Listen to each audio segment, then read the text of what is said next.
China. It's one of the oldest civilizations in the world and has a written history of 4,000 years.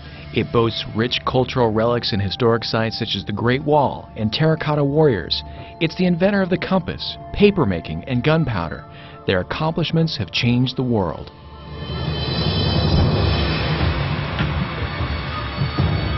Present-day China is equally as remarkable. They've harnessed their resourcefulness and forged ahead into new frontiers, making strides in technology, medicine, and economic achievements. In the last decade alone, the Chinese economy has enjoyed an impressive average GDP growth rate of 10%, with the gross domestic product topping $5.88 trillion. After overtaking Japan late last year, China is now the world's second largest economy.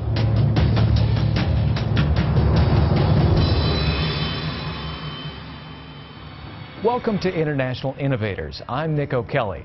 Today we visit Shenzhen, China, or as some call it, China's Silicon Valley. It's easy to see why one would make that comparison. Both cities pride themselves on their pioneering attitude and open thinking.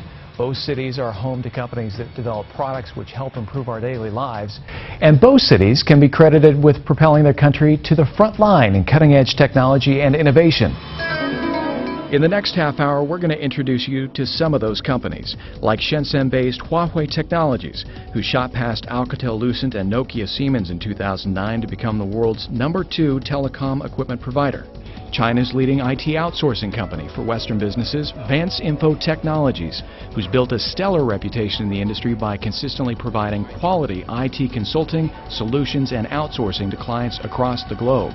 And Launch Tech, the #1 brand name in China's automotive aftermarket industry and whose mission it is to provide the most innovative and cost-effective solutions available in their industry. It's impressive to think that China's economic boom occurred in just the last 30 years. In the late 1970s, China began taking its first steps towards opening themselves up to the world by implementing reforms to economic structures. These advancements led up to the rapid growth of the private state sector and the opening to foreign trade and investment. In 1979, China tapped Shenzhen to become its first economic experiment in this new frontier. As a symbol, Shenzhen represents China's late 20th century economic boom like nothing else. This once unremarkable fishing village with a population barely more than 30,000 was pulled from the brink of extinction when Deng Xiaoping, the late leader of the Communist Party of China, decreed China's first special economic zone. Surrounded by humming industrial parks and servicing the 4th busiest port in the world, Shenzhen has become China's window to the world.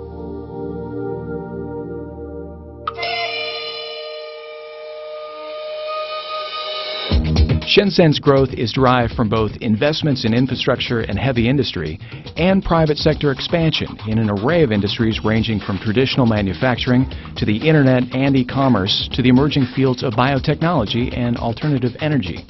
It was the city's incredible success in many different fields that first caught the eye of Dr. Sean Hu. He found Shenzhen's openness and commitment to helping companies get their start refreshing. I think the most important is the culture and understanding, not only from people but also from the government. Shenzhen is, I think, is the best city in China.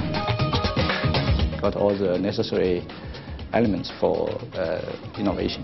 It was that spirit of innovation that first attracted Dr. Hu and his investors when they decided to establish the Shenzhen Beike Biotechnology Company in 2005. People come from all over China to Shenzhen with their dreams, with their ambition, and you feel the atmosphere here, and you get the right people that work with you.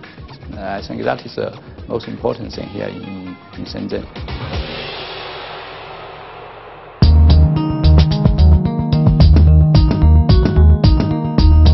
In 2010, there were approximately 10 million small businesses in China, many of those headquartered here in Shenzhen. People we spoke to here credit the city for providing the perfect group of circumstances for savvy entrepreneurs to set down roots and begin building their dreams.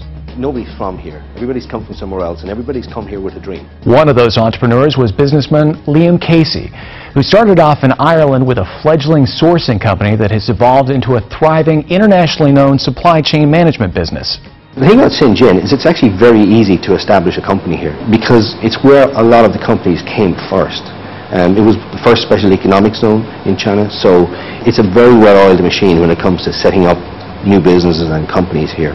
And many of the business leaders we met here in China were quick to credit the city's government as being a big factor in their decision to operate in Shenzhen. There's a fantastic can-do attitude here, and it's a very fast-moving city as well. It is, and when you think about it, you look from 84 to today, where it has 80,000 people to 14 million people.